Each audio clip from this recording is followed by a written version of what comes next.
एकदा एक शेतकरी एका साधू महाराजांकडे गेला आणि म्हणाला, महाराज, मला देव कसा भेटेल, काहीतरी मार्ग दाखवा. साधू महाराज त्याला म्हणाले, पण त्यासाठी तुला नियम करावा लागेल. शेतकऱ्याने विचारले, कसला नियम? साधू महाराज म्हणाले, आपल्या गावात जे महादेवाचं मंदिर आहे तिथे रोज जायचं आणि महादेवाचं दर्शन घ्यायचं, देव तुला प्रसन्न होईल. यावर शेतकरी म्हणाला, पण ते महादेवाचं मंदिर तर माझ्या शेताच्या अगदी विरुद्ध दिशेला आहे, मी तिकडून जाऊच शकत नाही. त्यावर साधू बाबांनी त्याला दुसरा उपाय सांगितला. मग असं कर, दिवसातून एकदा तरी त्या मंदिराच्या रस्त्यावरून जा आणि बाहेरूनच देवाचं दर्शन घे. यावर शेतकरी म्हणाला की नाही, मला अजिबात वेळच नसतो महाराज, मी त्या रस्त्याने जाऊच शकत नाही.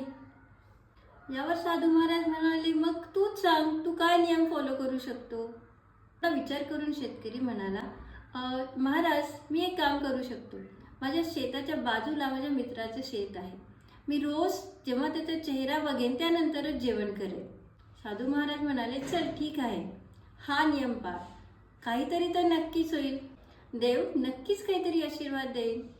त्या दिवसापासून शेतकरी रोज शेतात गेल्यानंतर मित्राचा चेहरा बघितल्यानंतरच जेवण करायचा आणि हा नियम त्याने कुणालाही सांगितला नाही. एक दिवस तो मित्र तलावाच्या जवळ मातीचं खोदकाम करण्यासाठी गेला. इकडे शेतकऱ्याला खूप भूक लागून गेली आणि म्हणून तोही धावत पळत मित्र जिथे काम करत होता त्या ठिकाणी गेला.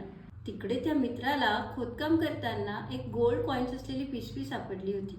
ती पिशवी हातात घेऊन त्या मित्राला खूप आनंद झाला, पण तो टेन्शनमध्ये आला, थोडा इकडे तिकडे बघायला लागला, कोणी बघत तर नाहीये ना माझ्याकडे, मला ही पिशवी सापडलेली आहे ते. तेवढ्यात या शेतकऱ्याने त्याला आवाज दिला, अरे मित्रा, माझं काम झालंय आता, चल मी बघितलं तुला. आणि तो तिथूनच वापस निघाला. हे ऐकता क्षणी त्याचा मित्र घाबरला, अरे बापरे, ह्याने आपल्याला बघितले, आता हा सगळ्या गावात जाऊन सांगणार मला गोल्ड कॉईन्स मिळालेल्या.